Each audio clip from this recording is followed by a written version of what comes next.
Hello नमस्ते। और आप कैसे हैं? होप आप लोग अच्छे होंगे। ठीक है, तो आज में जो मेरा वीडियो है that is on interview tips 2.0 because मैं ऑलरेडी एक इंटरव्यू का टिप्स दे चुका हूँ। ठीक है,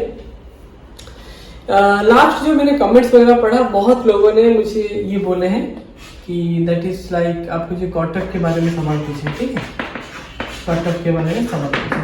देखो, कटअप के बारे में अगर आप लोगों ने पूछे थे, एक तो डिपेंड करता है कि सीट्स पर थोड़ा सा कम है और कंपटीशन मतलब जो कैंडिडेट से बहुत ज़्यादा होंगे। कटअप की बात तो इसलिए मैं बोलता हूँ कि 60% जो 108 होता है 180 में से, तो अगर मैं बोलता हूँ अगर आपकी जो मार्क्स है if that is more than 110 तो फिर आपका कोई चांसेस है मतलब इंटरव्यू में बुलाने में। ठीक है, तो आप ये भी ध्यान रखिए कि जिन लोगों का जो मार्क्स है जो 110, ठीक है, जिनका 110 तो 120 के बीच में है, अगर उनके पास कॉल आता है तो इन लोगों को बहुत ही मेहनत करना पड़ेगा इंटरव्यू के लिए, क्योंकि उनको इंटरव्यू में अच्छा परफॉर्म करना है सिलेक्शन होने के लिए। ठीक है, तो आप इस पर थोड़ा सा ध्यान दीजिए।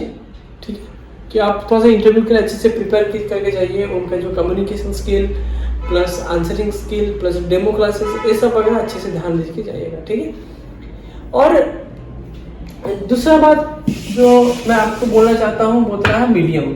ठीक है, मीडियम। सो ये जो मीडियम है वो आइदर इंग्लिश नहीं तो हिंदी और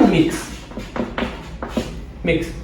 तो मीडियम इंग्लिश और हिंदी। देखिए, इंडिया में जो नॉर्थ पार्ट जो हिंदी भाषी लोग हैं, so they are more comfortable in Hindi, and those जो are particular in the southern region they are more comfortable in English.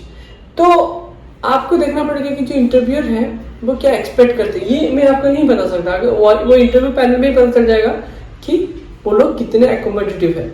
If they are really very accommodative तो भाई आप जिस पे लैंग्वेज में कंफर्टेबल हो तो आप बताइएगा कि I am comfortable in that.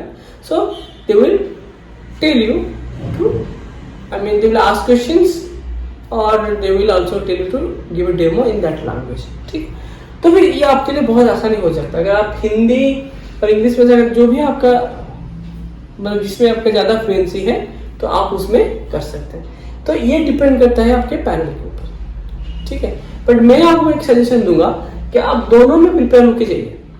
आप दोनों में प्रिपेयर होके जाइए, इंग्लिश और हिंदी दोनों में जाइए। जब आप हिंदी में पढ़ा रहे हैं ना तो कुछ टर्म्स वगैरह होता है इकोनॉमिक्स में, उसको आप इंग्लिश में बताइएगा, उसको ज्यादा हिंदी में नहीं बताइएगा। ठीक है, और मतलब आप मिक्स करके तो बता ही सकते हो। ठीक है, उसमें अच्छा लगता है सुनने में। ठीक है, और इंग्लिश में जो लोग देने वाले हैं तो उनके लिए एक टिप्स है। देखिए, सी आप वहाँ पे पीजीटी इकोनॉमिक्स मतलब इंटरव्यू के लिए जा रहे हैं, अब वहाँ पे पीजीटी इंग्लिश के लिए नहीं जा रहे हैं। ठीक है, तो आपको ये बात ध्यान देना पड़ना। ठीक है, क्योंकि वहाँ पे आप जब जा रहे हैं ना they will see your English also, कि आप कितने फ्लुएंटली बात कर सकते हो इंग्लिश में। But if it is okay type, I mean आप अच्छे से कर रहे हो, आपका फ्लो अच्छा है और तो हाँ, और आप जब इंग्लिश में बोल रहे हो ना आप स्पीड कभी मत बोलिएगा। वी वेरी मतलब आप आराम से स्टेडीली थोड़ा सा मतलब इतना भी स्पीड मत बोलिए कि लोगों को समझ में ना आए। स्लो बोलिए, आराम से बोलिए, ताकि जो ऑडियंस हो ना उसको समझ में आ जाए। और हाँ, यहाँ पे मतलब ऐसा नहीं कि आप वहां पे जाके सोच में पड़ गए कि मुझे कौन सा वर्ड यूज करना है, क्या यूज करना है, कितना अच्छे से वोकैबुलरी यूज करना है। देखिए, ये नहीं होता है कभी कम्युनिकेशन में ये होता है कि आप सिंपल वर्ड यूज करते हो बट इसको इतना अप्रोप्रिएटली यूज करते हो ना ताकि जो लिसनर हो ना उसको अच्छा लगता है सुनने में। ठीक है, and that only happens if you practise, a lot. ठीक है, that is. And if in English suppose you are telling something and suddenly you found that while you are framing a sentence and you also told the sentence in front of the audience and they found that was grammatically wrong, then don't repeat that statement again by making it grammatically right, because once you do that it will be repetitive.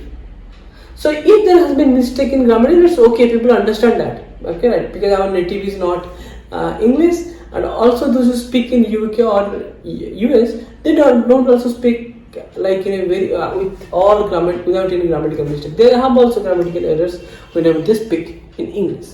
ठीक है, तो ये बात आपको ध्यान रखना. तो इसका मतलब क्या हुआ, लैंग्वेज में आपका पैनल जैसा रहेगा उसी हिसाब से आपको दिखना पड़ेगा. अगर आप इंग्लिश में दे रहे हैं तो we very slow study and try to give the demo so that those who are in front of you, they are understanding it, not to the English but to your like your content. Like एक कहीं पे मैंने coat पढ़ा था, so that was like dress never makes a woman beautiful but it helps. English exactly ऐसा ही है. ये आप इकोनॉमिक्स के पीजीटी इकोनॉमिक्स में जाके अगर अच्छा इंग्लिश बोल रहे हो दैट डजंट मीन कि आपका इंटरव्यू अच्छा होगा. हाँ, ऑफ कोर्स अगर आप अच्छा इंग्लिश बोल रहे हो आपको वो हेल्प करेगा. ठीक है, तो इसीलिए इंग्लिश एक मीडियम है, लेकिन आपका जो डेमो क्लासेस रहेगा that has to be good. ठीक है, ये हो गया आपका मतलब जो मीडियम के बारे में. ठीक है, था इसमें मैंने ज़्यादा टाइम दे दिया, राइट. चलो कोई बात नहीं, ये क्योंकि ये वाला सवाल आया था तो मैंने इसलिए बोला आपको. और थर्ड थिंग होता है कि आप जब कोई डेमो क्लास देने जा रहे हो, किसी ने पूछा था how to introduce topic. How to introduce the topic. देखिए मैं यहाँ पे बताता हूँ. Introduce the topic. इकोनॉमिक्स में एक प्रॉब्लम ये होता है कि जैसे फिजिक्स में, केमिस्ट्री में या बायोलॉजी में, so the teacher can bring any kind of teaching aids and display it before the students, so that the students get very curious about to know what happened, how it happened, and they try to learn more, right? But in case of economics, when we talk about economics, it becomes very very difficult for students to connect, right? So what you can do actually, so you start from like whenever you introduce a topic in economics, you start from something that is connected to students. ठीक है, जैसे कि suppose आप एक topic पढ़ाना चाहते हो कि demand and supply, right. Demand and supply और डिमांड कर्व. तो आप जो डिमांड कर्व वाला कॉन्सेप्ट पढ़ा रहे हो तो आप स्टूडेंट्स को ऐसा कर सकते हो कि you can like distribute certain amount of in small pieces and the amount you write like that is rupees, some rupees you just write rupees 10, 20, rupees 10, rupees 15 you distribute, and you say that so you have that some amount of orange with you, then you start, okay, if one orange is 15 rupees, how many of you can buy? So those who are having the cheat with prices more than 15, so they will raise their hand. Now you see, that means the number of people that raise their hand is the demand. Now you see, now if I little bit reduce it, now it is 10. How many of you want to, how many of you can purchase it? Or how many of you do you want orange? So those who are having money above 10, they will raise. So of course the number will increase. So in that case, what you can do, right? You can do this graph. Like when 15, only 5 people raise hand because they have income more than 15, they have to buy it. When you do 10, then might be 15 people raise. When you become 5, so in that way you can derive the demand curve, right? Exactly. Or if you are teaching like production function or something like that, then what can you do? So now you can bring certain activities. So first to employ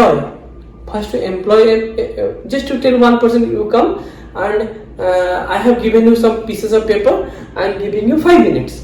Correct? I am giving you 5 minutes. Now you prepare paper boards out of those paper. So one person will come within 5 minutes. We see how many boards he can make. Then again in the next 5 minutes you hire 5 people, 5 students. You tell them, okay, now you do. Now just you check how many of them can do it. So in that way you can, like when only one person was there, he was able to produce this much. When second person was, he was able to produce this much. When 3 people were there, they produced this much. In that way, you can also draw the what? The production function. Are you getting? So in this way, you can also have a practical session, right? Or if you are teaching them a macroeconomics, suppose you are telling like GDP or inflation or fiscal deficit or something, then what you do actually, you could do one thing, you can show them some newspaper article. Okay, you can show them some newspaper article that how it has been written, if anyone can understand that. So if they are telling that no, they can't understand, then you say that after reading all these topics today about this, then you will be able to understand what is GDP. Depends upon the topic. What is inflation? Then what is fiscal deficit? What is interest rates? All those things. Then what will happen actually? Then you start with that. Then when your whole class is over, okay, of the topic, then you again show those articles to the students and see whether they can again understand the topic. And now, because before they are not able to understand, now after learning the things, whether they are able to understand the topic. So that will be your success. That will be your success, that how they are able to understand the topic. Okay, so you can use that also like some teaching aids. Okay, teaching aids. Okay, so this is important thing in your teaching demo class. Okay, so your objective is that you have to connect the economy with the students, so they don't know anything.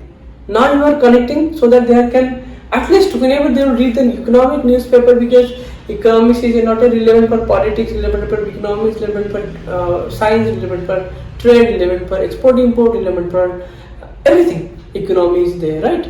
So this should be able to recognize it. Like for example, I think after +2, if a student is able to know what the government is doing in its budget, just overview, or what the Reserve Bank of India is in monetary policy, what is repo rate, what is reverse repo rate, what is liquidity.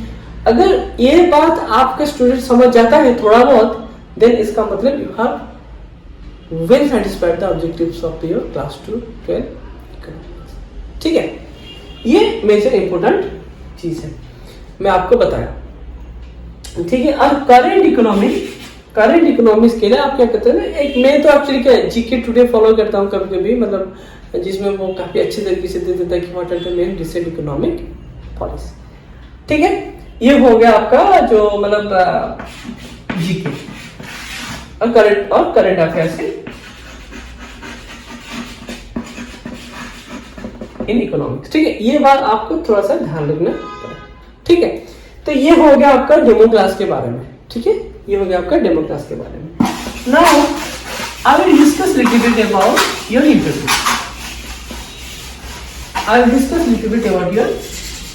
Interview. Okay, देखिए मैंने आपको ये बोला था कि interview में जब आप जाते हैं तो इंटरव्यू क्या करता है ना, अगर वो इकोनॉमिस्ट है तो कुछ डीप सवाल पूछेगा, इकोनॉमिस्ट है तो नॉर्मल सवाल पूछेगा. तो हमारा जो नॉर्मल सवाल होता है, जो अभी मे बी द गवर्नमेंट और international agencies are telling that India will be the fastest growing country in the world. Correct. तो फिर आपको पता है अगर इंडिया फास्टेस्ट हुआ तो सेकंड फास्टेस्ट कौन है, थर्ड फास्टेस्ट कौन है, और ये जीडीपी ग्रोथ का मतलब क्या होता है, what is difference between constant I mean real GDP growth और नॉमिनल जीडीपी ग्रोथ. ये बात आपको अच्छे से ध्यान देना पड़ेगा. ठीक है, ये बात वो सवाल पूछेंगे. और ये आपको पूछ सकते हैं कि अगर इन्फ्लेशन है, ठीक है, अगर ये इन्फ्लेशन है, why inflation is good and why inflation is bad. ये बात आपको जाएगी. अगर आपको पता है कि इन्फ्लेशन अच्छा है तो आप बोल सकते हैं yes inflation is good but up to little bit but not much. ठीक है, and why inflation is good because it helps firms to increase their production, investment and which is so therefore we have a target called 4% and with a band 2 to 6%. So आपको inflation के बारे में inflation क्यों अच्छा है और क्यों खराब है, and therefore we have one target that is 4%. We don't want to make it zero. अगर इन्फ्लेशन खराब है तो फिर make it zero. Correct. और ये है। तो ये सवाल आपके ऊपर आ सकता है कि इन्फ्लेशन के बारे में। और दूसरी बात ये होता है कि अगर ऐसा है कि how you can reduce inflation, right. तो फिर आप यहाँ पे बोल सकते हैं कि इन्फ्लेशन जो होता है they can be manage by two sources, one is RBI by repo rate, okay, that will discourage investment, or by government that can support some policy measures from the supply side that can reduce the inflation। ठीक है, तो inflation के बारे में normal सवाल पूछेंगे, ठीक है, और रिसेंट डाटा पूछेंगे, नॉर्मल सवाल पूछेंगे और आपको उस हिसाब से थोड़ा सा ध्यान रखना पड़ेगा। ठीक है, ये हो गया आपका inflation, very normal question, right. और रिसेंटली क्या हुआ, आपका क्या हुआ है, एसबीबी बैंक का जो क्राइसिस हुआ था 3-4 दिन पहले, राइट, 8 मार्च को। ठीक है, इसमें क्या हुआ था, क्राइसिस हुआ था, ये तो गया, उसका तो बेल आउट करना पड़ेगा। उसके बाद क्या हुआ, इसके बाद क्या हुआ था, क्रेडिट स्विस आया था, क्रेडिट स्विस का कुछ इश्यू हुआ था, वो भी पैसा जाता था, तो उसको क्रेडिट स्विस जो स्विस नेशनल बैंक वहां का जो नेशनल ये है सेंट्रल बैंक है, उसने उसको इन्फ्यूज किया लिक्विडिटी, वो स्टेबल है। उसके बाद रिपब्लिक फर्स्ट बैंक था, आज उसको पूरा यूएस की जो ट्रेजरी येलेन चैनल, then Jerome Powell and JP Morgan का जो हेड है, उन सबने और कुछ top 5 or 6 banks of US, they actually combined, they came to rescue this first Republic bank.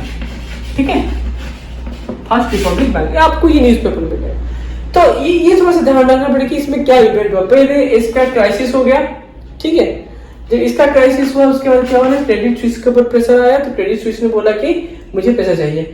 तो क्या हुआ, परसों 14 को उसका स्टॉक मार्केट गिरा। उसके बाद उसने बोला कि मैं जाकर अपना सेंट्रल बैंक से पैसा लूंगा, जिससे हमारे बैंक लोग जाकर आरबीआई से पैसा लेते हैं, लिया, तो क्या उसने दे दिया, तो उसका क्या हुआ, फिर से स्टॉक प्राइस ऊपर आ गया, तो उसका रिकवरी हो गया।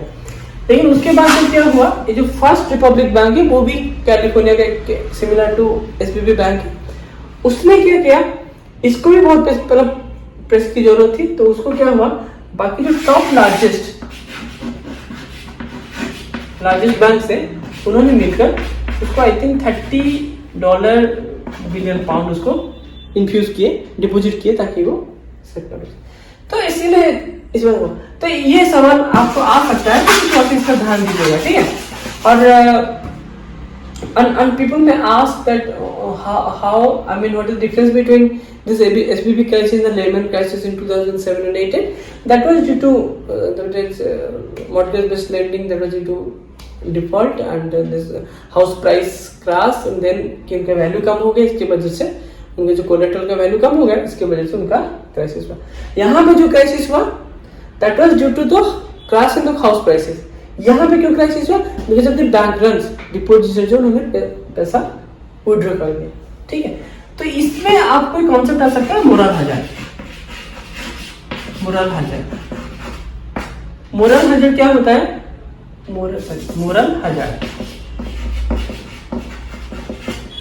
हजार्ड क्या होता है, आपको पता होगा कि मोरल हजार्ड मतलब होता है कि आपका इंटेंशन नहीं है, मतलब as a social planner it is not optimal, but as a private planner for your own benefit you are engaging in some risky activities that make you the moral hazard।